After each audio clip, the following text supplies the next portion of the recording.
Hello everyone, मेरे YouTube channel पर आपका स्वागत है। तो आज का जो हमारा वीडियो रहेगा वो रहेगा उपसहसंयोजी यौगिक कोऑर्डिनेशन कंपाउंड का IUPAC नामकरण या IUPAC नेमिंग। इस वीडियो को देखने के पहले यदि आपने ये जो वीडियो रहेगा आज का, ये पार्ट 3 रहेगा इस चैप्टर का, उपसहसंयोजी यौगिक कोऑर्डिनेशन कंपाउंड का। ये आज का जो वीडियो है ये पार्ट 3 है। यदि आपने इसके पहले पार्ट 1 और पार्ट 2 नहीं देखा है तो उसको जाकर पहले ज़रूर देखें। यूट्यूब में आप सर्च करेंगे स्वेच्छा साइंस हब और फिर प्लेलिस्ट में जाएंगे तो प्लेलिस्ट में आपको क्लास 12th केमिस्ट्री उपसहसंयोजी यौगिक अलग से प्लेलिस्ट मिल जाएगी, जिसमें पार्ट 1 और पार्ट 2 आपको मिल जाएंगे। तो इसको देखने से पहले आप वो 2 पार्ट ज़रूर देखें, जिससे आज का जो ये नॉमेनक्लेचर वाला वीडियो है ये आपको बहुत अच्छे से समझ में आए। तो स्टार्ट करते हैं हम आज का टॉपिक, जो कि है उपसहसंयोजी यौगिक कोऑर्डिनेशन कंपाउंड का IUPAC नामकरण। तो उपसहसंयोजी यौगिक क्या है और ये सब चीज़ें मैं आपको पार्ट 1 पार्ट 2 में बता चुकी हूँ। और उपसहसंयोजी यौगिक में जो नाम होते हैं कि किस चीज़ को हम क्या कहते हैं, ये भी आपको पार्ट 2 में मिल जाएगा। इसीलिए पहले पार्ट 1 पार्ट 2 को आप ज़रूर देखें। तो यहाँ पर उपसहसंयोजी यौगिकों के कोऑर्डिनेशन कंपाउंड के IUPAC नामकरण में सबसे पहली जो चीज है वो है कि आपको लिगेंड के नाम पता होना चाहिए। लिगेंड क्या होता है ये आप पार्ट 2 जब देखेंगे तो आपको पता चलेगा कि उपसहसंयोजी यौगिक में किस चीज को लिगेंड कहा जाता है, और लिगेंड को संलग्नी भी कहते हैं। तो यहाँ पर सबसे पहले आपको पता होना चाहिए कि लिगेंड का क्या नाम है। तो यहाँ पर आप देखेंगे कि मैंने यहाँ पर ऋणात्मक लिगेंड को पूरा ब्लू कलर से लिखा है, धनात्मक लिगेंड को रेड कलर से लिखा है और उदासीन लिगेंड को ग्रीन कलर से लिखा है। तो एक बार पहले हम सभी के नाम देख लेते हैं, उसके बाद फिर आगे बढ़ेंगे।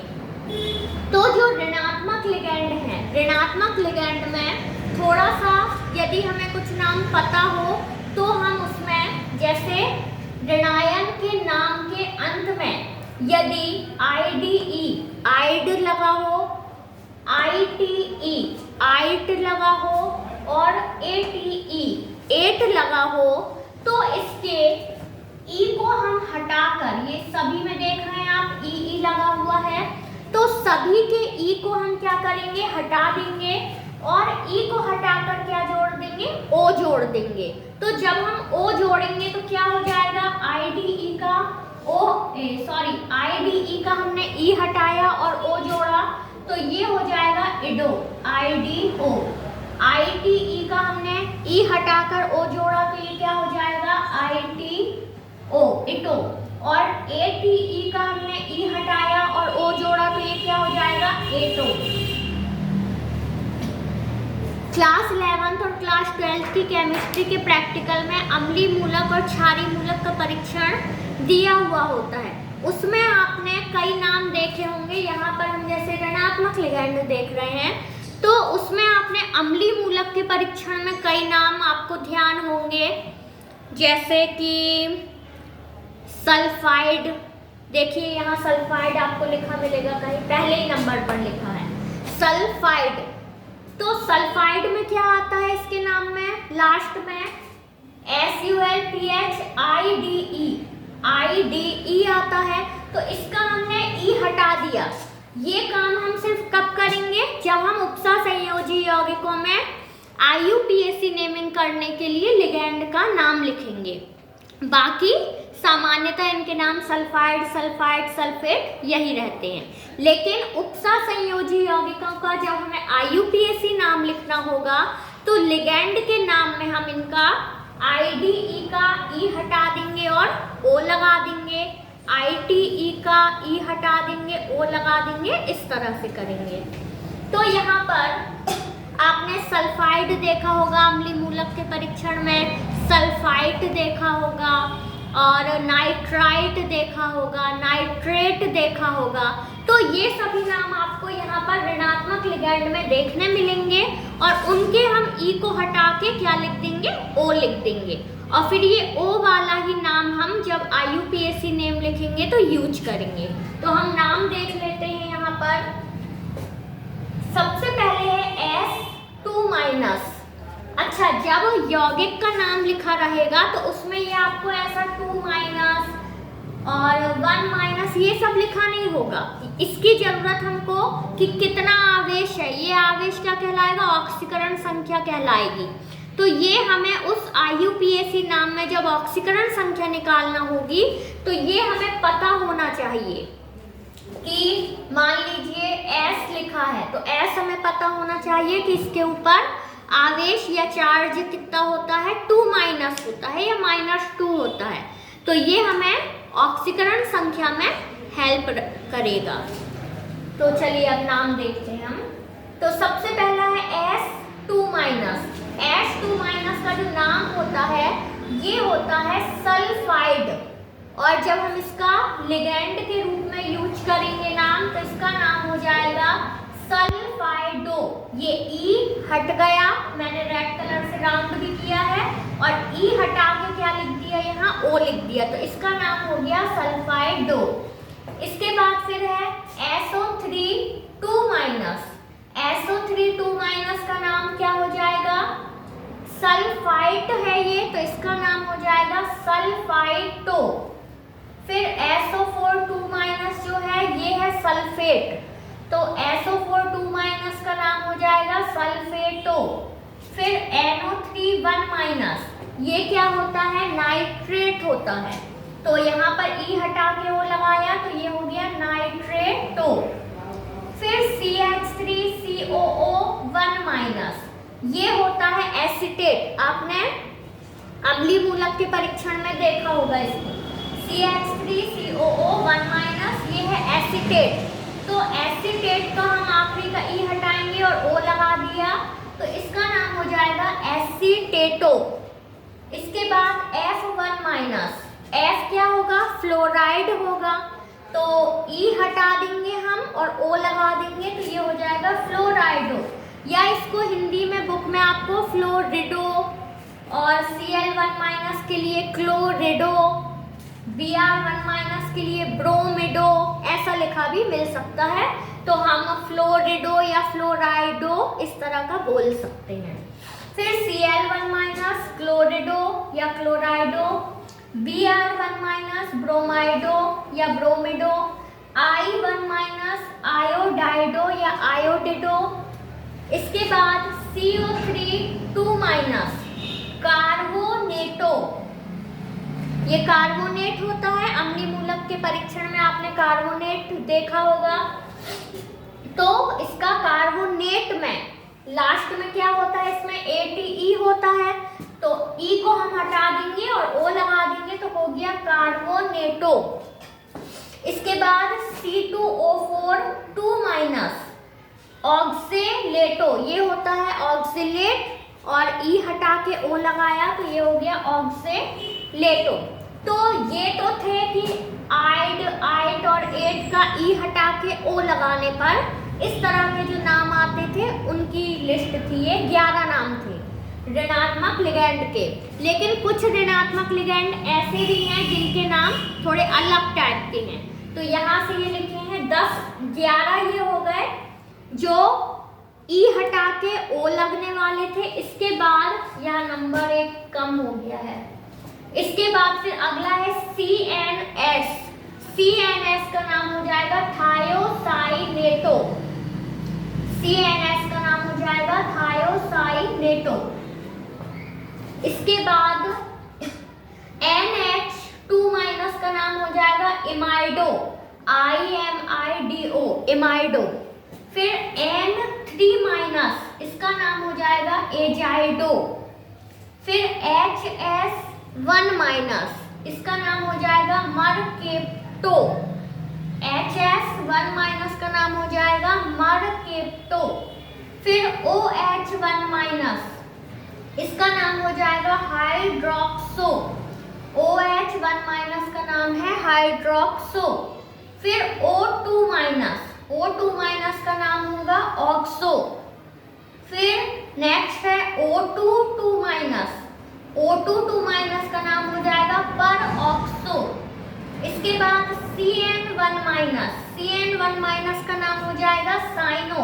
ये साइनो के आपको कई सारे कंपाउंड देखने को मिलेंगे, और भी कई हैं ऐसे नाम जिनके हमें कई नामों का कंपाउंड में हम यूज देखने को मिलते हैं, और कई नाम ऐसे हैं जो लिस्ट में है लेकिन शायद अभी आपको उनके एग्जाम्पल में ना बता पाऊं। जैसे ये मर्केप्टो हो गया, तो CN1 माइनस हो गया साइनो। फिर NO2 minus nitro, NC1 minus isocyano, NC1 minus हो जाएगा आइसोसाइनो। इसके बाद NH2 माइनस एमाइडो, NH2 माइनस हो जाएगा एमाइडो। फिर EDTA, EDTA भी नाम का भी कई बार आता है लिगेंड के रूप में लिखा हुआ। तो EDTA के ऊपर हम देख रहे हैं कि यहाँ कोई चार्ज नहीं है, तो ये उदासीन लिगेंड में आएगा EDTA शायद। तो इसका जो नाम है वो है एथिलीन डाइएमीन टेट्रा एसीटेटो।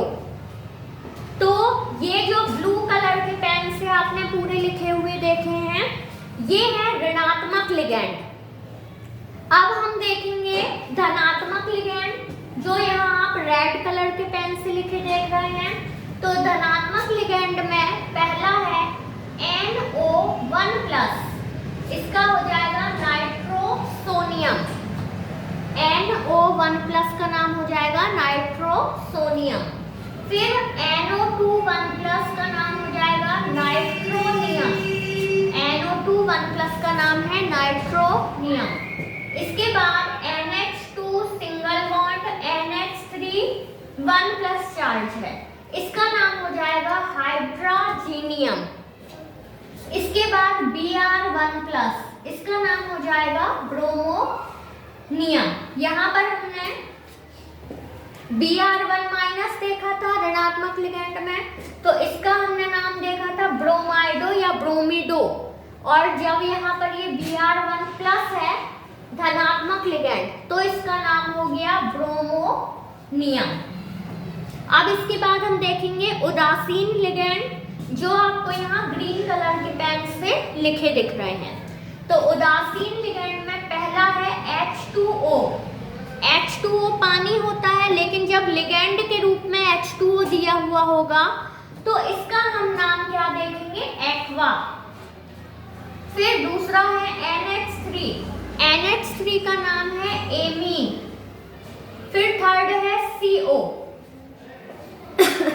CO का नाम होगा यहाँ लिगेंड के रूप में कार्बोनिल। यहाँ पर आप जो ये CO देख रहे हैं, इस CO में ये कैपिटल C कार्बन और कैपिटल O ऑक्सीजन का है। ध्यान रखना है आपको संकेतों को लिखते समय कि वर्ड कैपिटल है या स्मॉल है। यदि यही CO हम कैपिटल C और स्मॉल O लिख दें तो दोनों में कितना डिफरेंट हो जाएगा। ये जो CO है, ये यदि हम जनरली देखें तो कार्बन मोनोऑक्साइड वाला है, और लिगेंड के रूप में इसका नाम कार्बोनिल हो जाएगा। और यहीं पर यदि ये कैपिटल C और स्मॉल O हो जाएगा तो ये कोबाल्ट हो जाएगा। इसीलिए आपको तत्वों के संकेत लिखने में, यौगिकों के नाम लिखने में जो लेटर्स हैं उनका ध्यान रखना है कि कहाँ कैपिटल लेटर आना है और कहाँ स्मॉल लेटर आना है। तो CO का नाम हो गया कार्बोनिल। इसके बाद NO का नाम हो गया नाइट्रोसिल, NO का नाम हो जाएगा नाइट्रोसिल।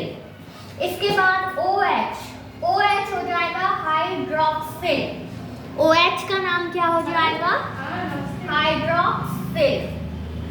तो अब आप ये सभी जो लिगेंड के ऋणात्मक लिगेंड, धनात्मक लिगेंड, उदासीन लिगेंड। वीडियो को आप पॉज करें और जिस भी कॉपी में आप नोट कर रहे हैं उस कॉपी में ऋणात्मक लिगेंड के ये सभी नाम, धनात्मक लिगेंड के नाम और उदासीन लिगेंड के नाम को नोट करें। और ये आपको याद भी होना चाहिए, क्योंकि उपसह संयोजी यौगिकों के IUPAC नेमिंग में यदि आप किसी भी लिगेंड का नाम आपको याद नहीं रहता है तो आप यौगिक के IUPAC नाम को गलत कर देंगे। इसीलिए आप वीडियो को पॉज करें और ये सभी नाम की लिस्ट बनाएं।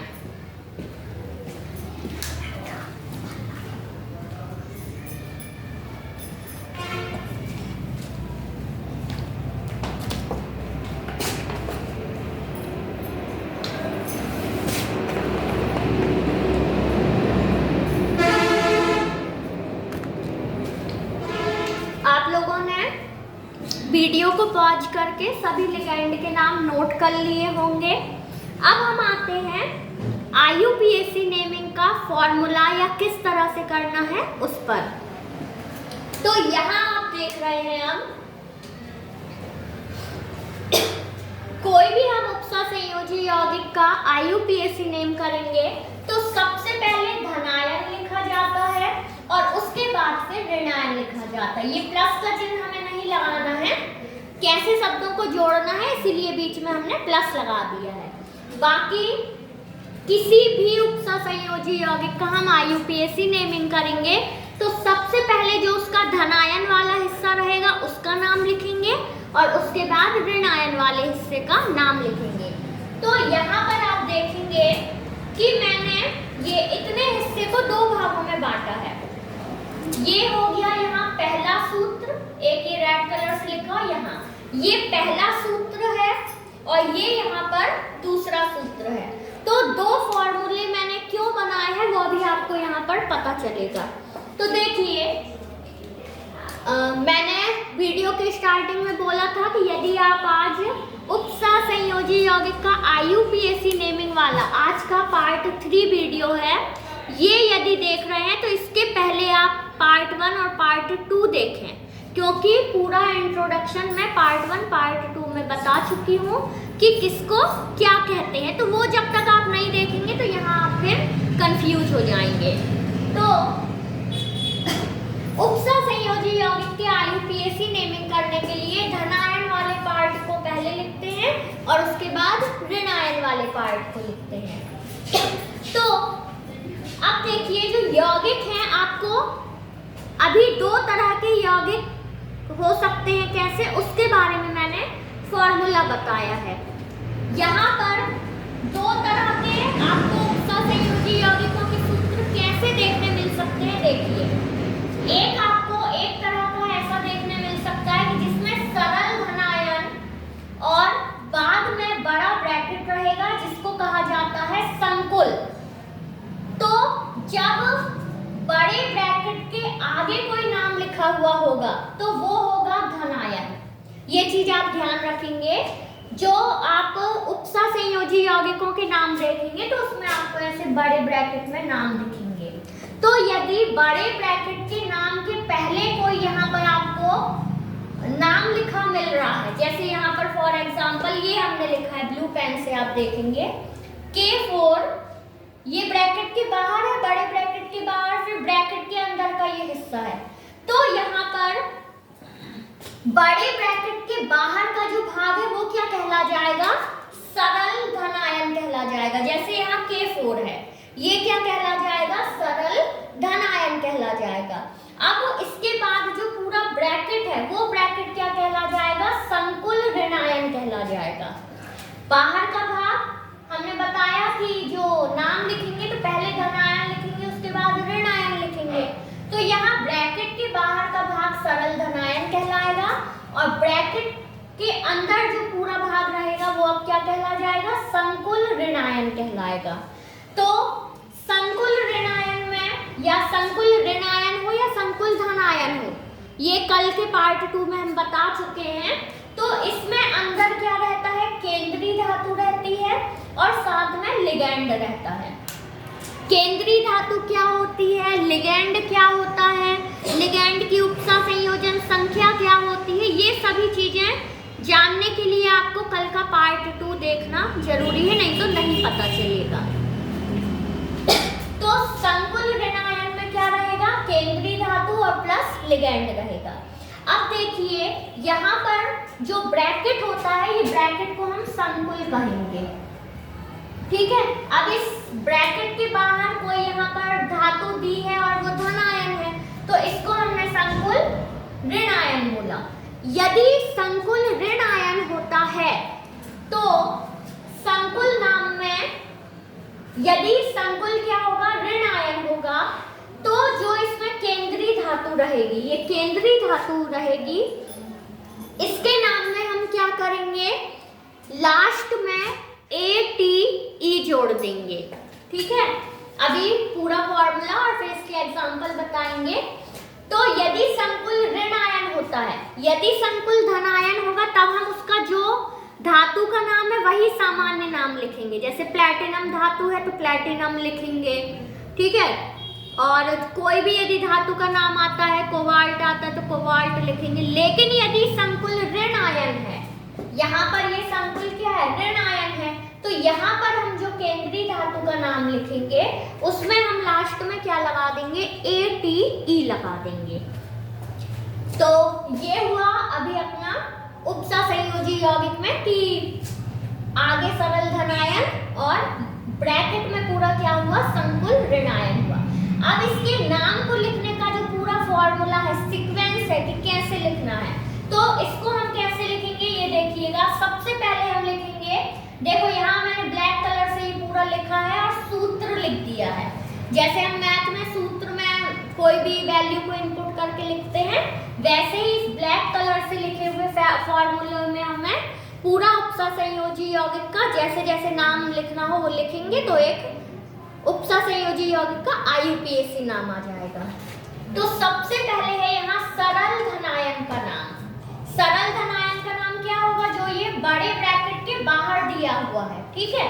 मान लीजिए यहाँ क्या दिया जा सकता है, Na दिया जा सकता है, तो Na सोडियम हो गया इसका नाम।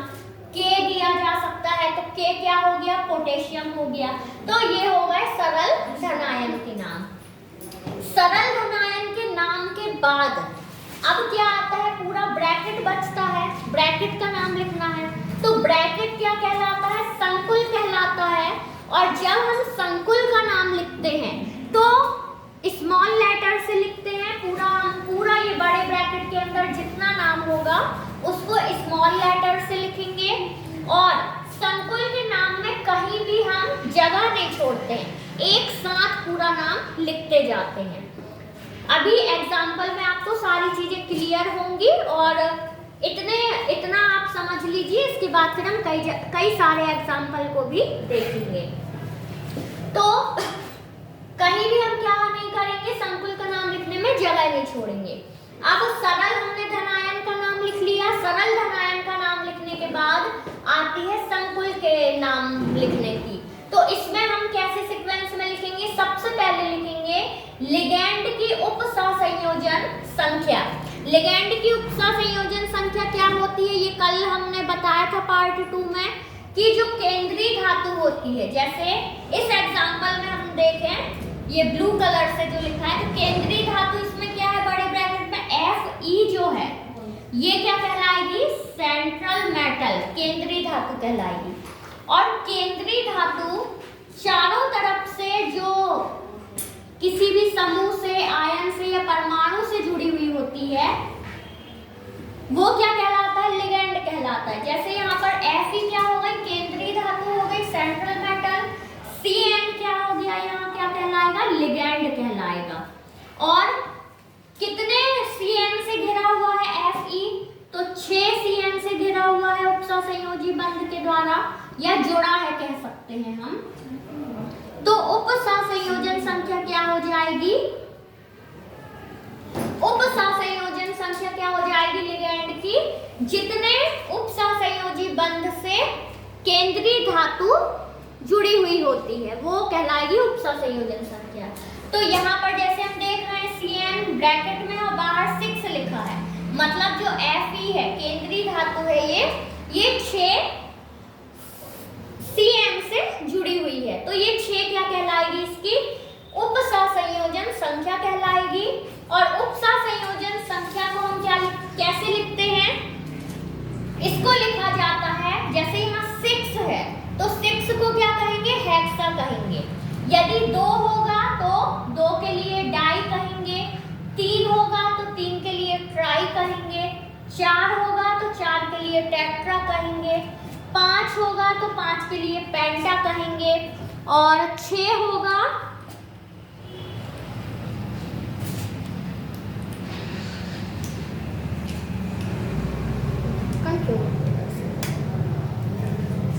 6 होगा तो 6 के लिए हम क्या लिखेंगे? हेक्सा लिखेंगे। हेक्सा कितने के लिए लिखेंगे? 6 के लिए लिखेंगे। तो लिगैंड की उपसंयोजन संख्या को यदि 2 है, यदि ब्रैकेट के बाहर 2 लिखा है तो डाई, 3 लिखा है तो ट्राई, 4 लिखा है तो टेट्रा, 5 लिखा है तो पेंटा, 6 लिखा है तो हेक्सा। इस तरह से लिगैंड की उपसंयोजन संख्या लिखेंगे। इसके बाद फिर लिखा जाता है लिगैंड का नाम। तो लिगैंड क्या है? जैसे यहाँ पर ये CN है, केंद्रीय धातु से जो उपसंयोजी बंध के द्वारा कोई परमाणु या आयन जुड़ा हुआ हो या समूह जुड़ा हुआ हो तो वो कहलाता है लिगैंड। जैसे इस एग्जांपल में लिगैंड क्या है? CN है। अब देखिए, अभी मैंने आपको स्टार्टिंग में ही पूरे लिगैंड के नाम बताए थे, तो यहाँ पर आप देखें कि CN कहाँ लिखा मिल रहा है हमको?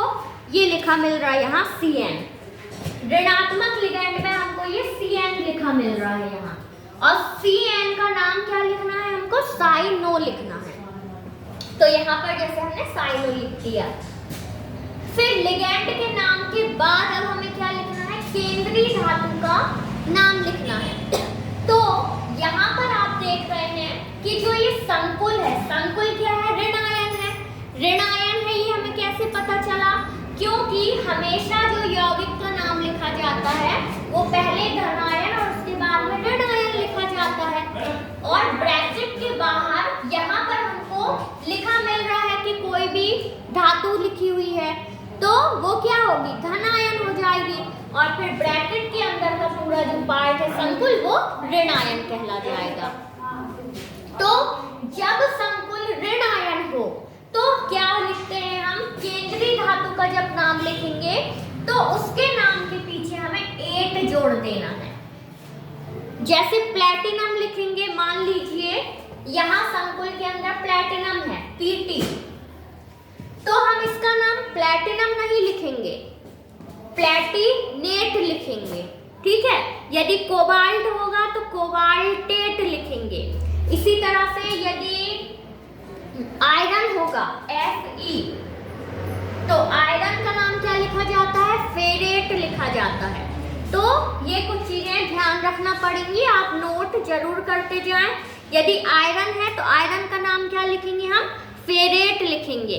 यदि कॉपर है, कॉपर Cu, कॉपर है तो कॉपर का नाम क्या लिखेंगे? क्यूप्रेट लिखेंगे। इसका नाम फेरेट हुआ और इसका नाम हम क्या लिखेंगे? क्यूप्रेट लिखेंगे। तो इस तरह से लिखा जाता है केंद्रीय धातु का नाम। 8 कब लगाना है? जब ये संकुल क्या होगा? ऋणायन होगा। इसके बाद फिर लिखना है हमें क्या? केंद्रीय धातु की ऑक्सीडेशन नंबर। यहाँ पर ON लिखा है। ON का मतलब क्या है? Oxidation number. हिंदी में कहेंगे ऑक्सीकरण संख्या। तो अब केंद्रीय धातु की ऑक्सीकरण संख्या हमें निकालना होगी, तो वो हम कैसे निकालेंगे? यहाँ पर जो आपने इतने सारे लिगैंडों के नाम लिखे देखे हैं और उनके ऊपर कुछ ना कुछ चार्ज लिखा है, यही जो आवेश है हमें इसकी जरूरत पड़ेगी ऑक्सीकरण संख्या ज्ञात करने में। अब कैसे जरूरत पड़ेगी? तो अब हम यहाँ एग्जाम्पल से समझते हैं। जो मैंने ये इस तरह के अनुसार जो आने वाला एग्जाम्पल है वो लिया है, जिसमें सरल धनायन बड़े ब्रैकेट मतलब संकुल के बाहर रहेगा। तो यहाँ पर मैंने 2 एग्जाम्पल लिखे हैं, जैसे ब्लू कलर के पेन से आप देखें लिखेंगे K4 ये बड़े ब्रैकेट के बाहर है और फिर बड़े ब्रैकेट के अंदर FE, फिर ये CN छोटे ब्रैकेट में बाहर 6 और फिर बड़ा ब्रैकेट 1। तो इसमें आप अब समझ गए होंगे कि किसको हम क्या कहेंगे। जो ये K है ये क्या है, सरल धनायन है, ये सरल धनायन है। इसके बाद जो ये FE, अब बड़ा ब्रैकेट आ गया, ये जो पूरा बड़ा ब्रैकेट है, ये पूरा जो बड़ा ब्रैकेट है ये क्या कहलाएगा, संकुल ऋणायन है ये। अब संकुल के अंदर क्या होगा, जो Fe है, Fe क्या है, सेंट्रल मेटल है, केंद्रीय धातु। Cn क्या है, लिगैंड है। जो ये 6 लिखा हुआ है ये क्या है, लिगैंड की उपसंयोजन संख्या है। अब हमने जो यहाँ ब्लैक कलर से फॉर्मूला लिखा है उसमें हमें सरल धनायन का नाम मिल गया, लिगैंड की उपसंयोजन संख्या मिल गई। इस पूरी टेबल से हमको लिगैंड का नाम भी मिल जाएगा, केंद्रीय धातु का नाम भी हम लिख देंगे लास्ट में ATE लगाकर। अब एक चीज यहाँ बची है, केंद्रीय धातु की ऑक्सीडेशन नंबर। तो केंद्रीय धातु क्या है, यहाँ Fe है, तो इसकी हमें ऑक्सीडेशन नंबर निकालना पड़ेगी। तो कैसे निकालेंगे हम, देखिए जो K है क्या है, पोटेशियम है, ये S ब्लॉक में समूह 1 का तत्व है। तो समूह 1 के सभी तत्वों की जो ऑक्सीकरण संख्या है वो क्या होती है, +1 होती है। तो यहाँ K कितने हैं, 4 है, तो 4 × +1 कितना हो जाएगा, 4 हो गया, प्लस Fe जिसकी हमें ज्ञात करना है ऑक्सीडेशन नंबर, तो इसके लिए हम लिख देंगे +x। इसके बाद है साइनो CN। तो अब हमें कैसे पता चलेगा कि साइनो के लिए हम कितनी लिखेंगे, तो ये अब काम आएगा, इसके ऊपर जो चार्ज लगा है, ये सब चीजें हमें पता होना चाहिए पूरी लिगैंड के बारे में, ठीक है। तो साइनो में हम देखते हैं कि CN1- होता है ये, तो ये 1- ही क्या है, इसकी ऑक्सीडेशन नंबर बता रहा है। तो यहाँ हम Cn के लिए क्या लिखेंगे, 1- × 6, तो ये हो गया -6 = 0। तो जब हम इसको सॉल्व करेंगे तो x बराबर क्या आ गया, +2। तो ये जो +2 आया है ये क्या आया है, केंद्रीय धातु मतलब Fe की ऑक्सीडेशन नंबर। अब जब हम उपसंयोजी यौगिक का IUPAC नाम लिखते हैं तो जो केंद्रीय धातु के ऑक्सीडेशन नंबर है इसको हम छोटे ब्रैकेट में, ये यहाँ देख रहे हैं आप, छोटे ब्रैकेट में रोमन अंक में लिखते हैं। जैसे 2 है तो 2 को हम ऐसे लिखेंगे, ये इस तरह से 2 को लिखा। यदि ऑक्सीडेशन नंबर 3 है तो इस तरह से लिखेंगे, 4 है तो इस तरह से, 5 है तो इस तरह से। तो इस तरह से लिखी जाती है ऑक्सीडेशन नंबर। तो अब हम यहाँ 2 एग्जाम्पल के नाम देखेंगे। अभी ये दोनों फॉर्मूला को समझाने के लिए सिर्फ मैंने 2 नाम यहाँ आपको बता रही हूँ, और जो दूसरा फॉर्मूला है उसके लिए भी एक नाम बताऊंगी। इसके बाद फिर कई सारे हम उपसंयोजी यौगिक के एग्जाम्पल देखेंगे और उनका नोमेनक्लेचर। तो यहाँ पर यदि अब हम इसका नाम लिखेंगे, K4 बड़े ब्रैकेट के अंदर FeCN6, तो सबसे पहले हमें लिखना है सरल धनायन का नाम। तो सरल धनायन क्या है, K है, तो इसका नाम हो गया पोटेशियम। इसका नाम क्या हो गया, पोटेशियम। इसके बाद फिर क्या लिखना है हमें, लिगैंड की उपसंयोजन संख्या लिखना है। तो यहाँ पर लिगैंड क्या है, Cn है लिगैंड, इसकी उपसंयोजन संख्या कितनी है, 6 है। तो 6 के लिए हम क्या लिखेंगे, हेक्सा लिखेंगे। अच्छा, अब देखिए जो सरल धनायन है उसका हम नाम लिख चुके हैं। अब हम नाम लिख रहे हैं पूरे संकुल का। तो पूरे संकुल का हम नाम लिखेंगे तो कहीं भी हम कोई गैप नहीं देंगे और सभी वर्ड स्मॉल लेटर में कंटिन्यू लिखते जाएंगे। तो अब यहाँ पूरा ये संकुल का नाम आएगा। तो क्या लिखना है, लिगैंड की उपसंयोजन संख्या। तो लिगैंड है Cn और ये बाहर ब्रैकेट में 6 लिखा है, ये हो गई इसकी उपसंयोजन संख्या। तो 6 के लिए लिखेंगे हम क्या, हेक्सा। अब हेक्सा के बाद अब क्या लिखना है हमको, लिगेंड का नाम लिखना है। तो लिगेंड है यहाँ CN, और CN का नाम हम टेबल में देखेंगे तो क्या है, साइनो है। तो यहाँ लिखेंगे हेक्सा साइनो। इसके बाद फिर क्या लिखना है हमको, लिगेंड के नाम के बाद केंद्रीय धातु का नाम। तो केंद्रीय धातु यहाँ क्या है, Fe है। Fe मतलब आयरन, लेकिन यहाँ हम देख रहे हैं कि जो ये संकुल है ये क्या है, ऋण आयन है। तो जब संकुल ऋण आयन होगा तो हम केंद्रीय धातु के नाम के पीछे ATE 8 लिखेंगे। तो यहाँ पर जो Fe है इसका सामान्य नाम तो आयरन है, लेकिन आयरन के अलावा इसको फेरम भी बोलते हैं, और इसका जब हम 8 लगा के नाम लिखना होगा तो क्या लिखेंगे, फेरेट लिखेंगे। ये आपको चीजें कुछ ध्यान रखना पड़ेंगी। तो Fe का हम नाम क्या लिखेंगे, फेरेट, FERRATE। देखिए यहाँ पर ये ATE हमने जोड़ दिया। अब इसके बाद क्या है, केंद्रीय धातु की ऑक्सीडेशन नंबर, जो कि छोटे ब्रैकेट में रोमन अंक में लिखेंगे। तो हमने पोटेशियम, ये जो सूत्र लिखा है अभी इसकी आपको ऑक्सीडेशन नंबर निकाल कर बताई, कितनी आई थी, +2 आई थी। तो यहाँ पर हम प्लस माइनस नहीं देखना है अभी फिलहाल, प्लस में है अभी ऑक्सीडेशन नंबर, तो इसको हमें सीधे क्या लिख देना है, छोटे ब्रैकेट में, और रोमन अंक ये इस तरह से ये लिख दी हमने 2, ये लिखा है। तो इसका यदि अब हम नाम देखें K4FeCN6 का, तो नाम क्या हो गया, पोटेशियम हेक्सा साइनो फेरेट और छोटे ब्रैकेट में 2। तो ये हो गया इसका नाम। एक और एग्जांपल देखें हम यहाँ पर, K3, फिर बड़े ब्रैकेट के अंदर Al एल्यूमिनियम, फिर छोटे ब्रैकेट में C2O4 और बाहर 3 है। तो इसका अब हम IUPAC नेम लिख के देखते हैं। तो इसमें सबसे पहले सरल धनायन, तो सरल धनायन का नाम क्या है, K मतलब पोटेशियम। अब हम थोड़ा गैप दे के लिखेंगे ब्रैकेट के अंदर का नाम। ब्रैकेट के अंदर क्या है, संकुल ऋण आयन है। तो संकुल में सबसे पहले लिगेंड की उपसंयोजन संख्या, तो यहाँ पर लिगेंड क्या है, ये C2O4 है लिगेंड, इसकी उपसंयोजन संख्या क्या है, 3 है।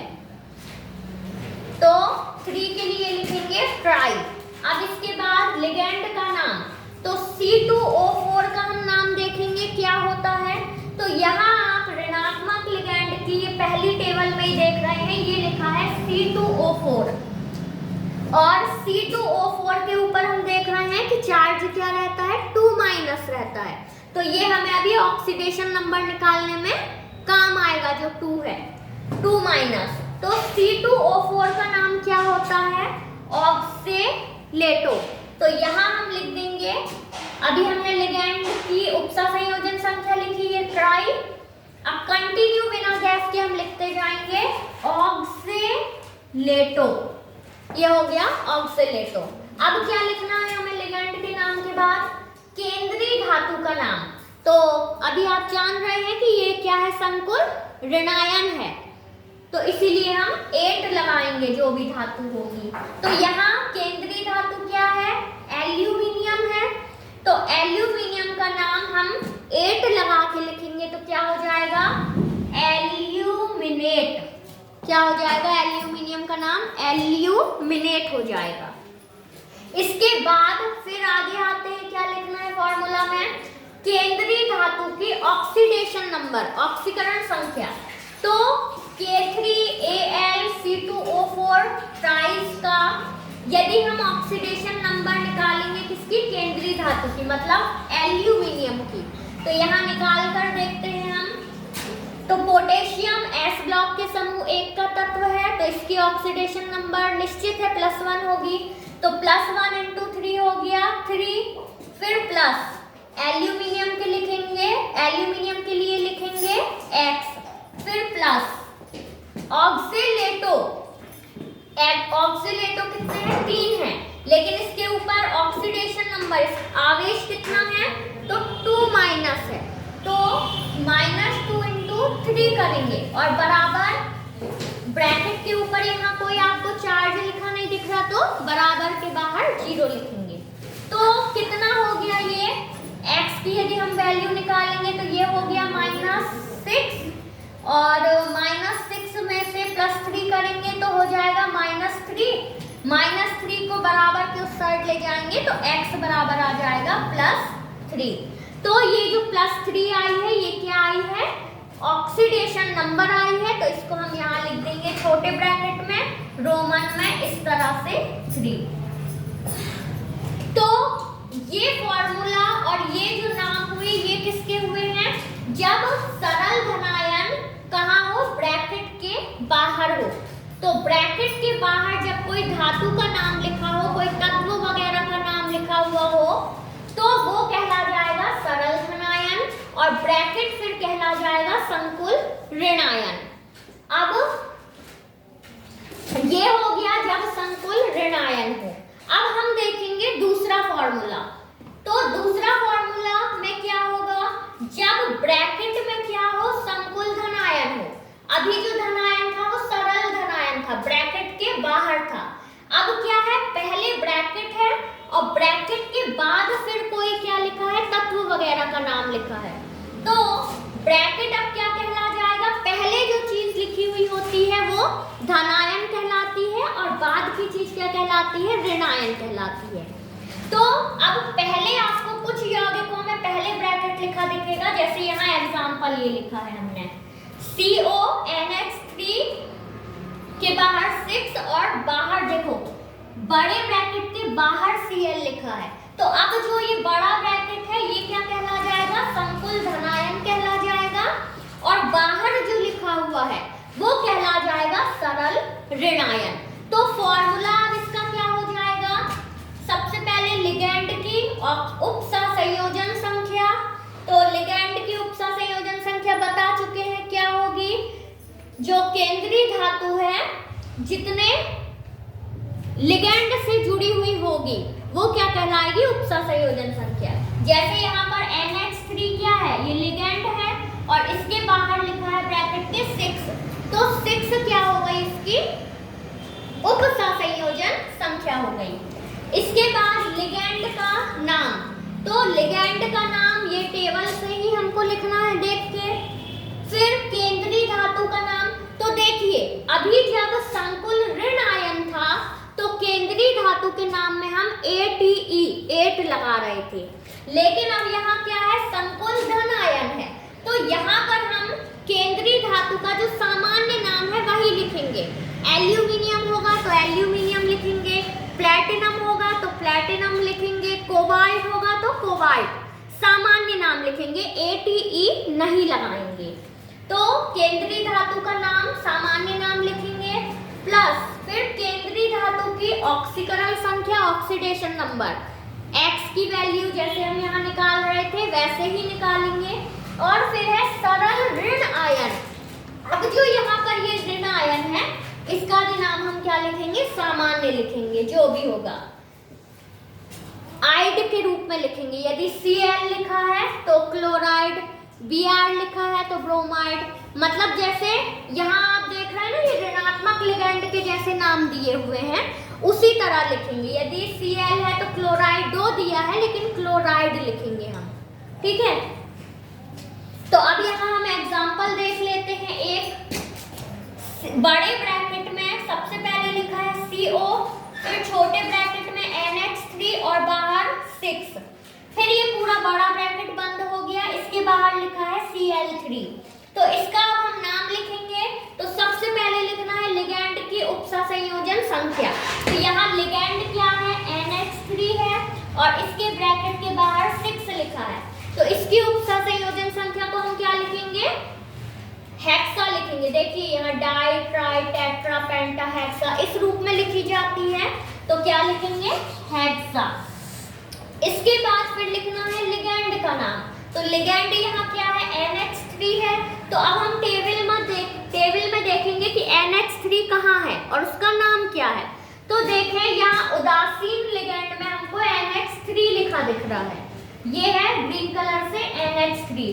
तो इसका नाम है एमीन और इसके ऊपर यदि हम आवेश देखें तो कुछ नहीं है, मतलब 0 है। तो हेक्सा के बाद अब हम क्या लिखेंगे, एमीन लिखेंगे। देखिए संकुल का नाम हम कंटिन्यू बिना गैस के लिखते हैं, तो यहाँ पर हम यदि नाम लिखेंगे तो हेक्सा, हेक्सा के बाद लास्ट में ए है, और एमीन लिखेंगे तो एमीन के स्टार्टिंग में भी ए है, तो दोनों ए हैं, तो एक ए का हम क्या कर देंगे, विलोपन कर देंगे, मतलब एक ए को हम हटा देंगे।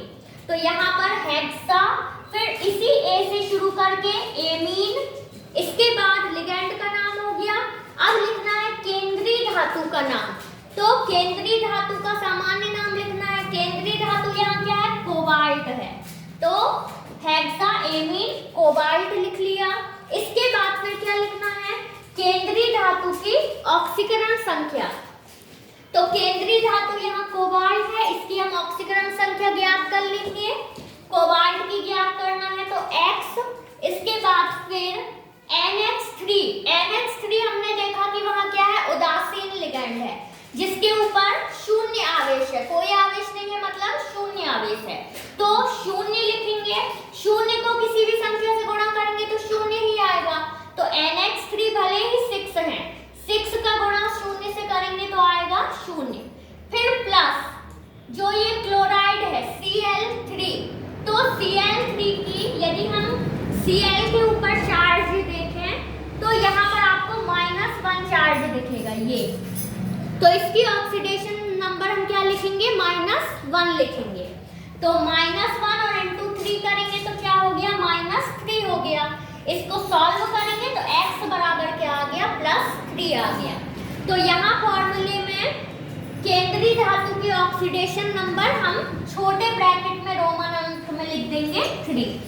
इसके बाद फिर सरल ऋण आयन, तो सरल ऋण आयन यहाँ क्या है, Cl3 है, मतलब क्लोराइड है, तो यहाँ लिख देंगे क्लोराइड। तो इस तरह से उपसहसंयोजी यौगिकों का IUPAC नामकरण किया जाता है, जहाँ पर हमने 2 तरह के आपको उपसहसंयोजी यौगिक बताए कि आपको इस तरह से लिखे दिख सकते हैं, और दोनों तरह के उपसहसंयोजी यौगिकों का हम नामकरण कैसे करेंगे, जब संकुल ऋण आयन हो तब कैसे करेंगे, और जब संकुल धन आयन हो तब कैसे करेंगे। तो आप वीडियो को पॉज करें और ये पूरा क्या कर लें, नोट आउट कर लें, क्योंकि नामकरण करने में हवा में सुनते जाएंगे तो कुछ याद नहीं रहेगा, इसलिए वीडियो को पॉज करके इसको पूरा जैसा मैंने बताया है, बहुत ही सरल तरीके से बताया है, बुक में आप देखेंगे तो आपके दिमाग में पूरी खिचड़ी पक जाएगी। तो इसको पूरा आप नोट करें वीडियो पॉज करके, इसके बाद फिर हम कई सारे उपसहसंयोजी यौगिकों के एग्जाम्पल देखेंगे।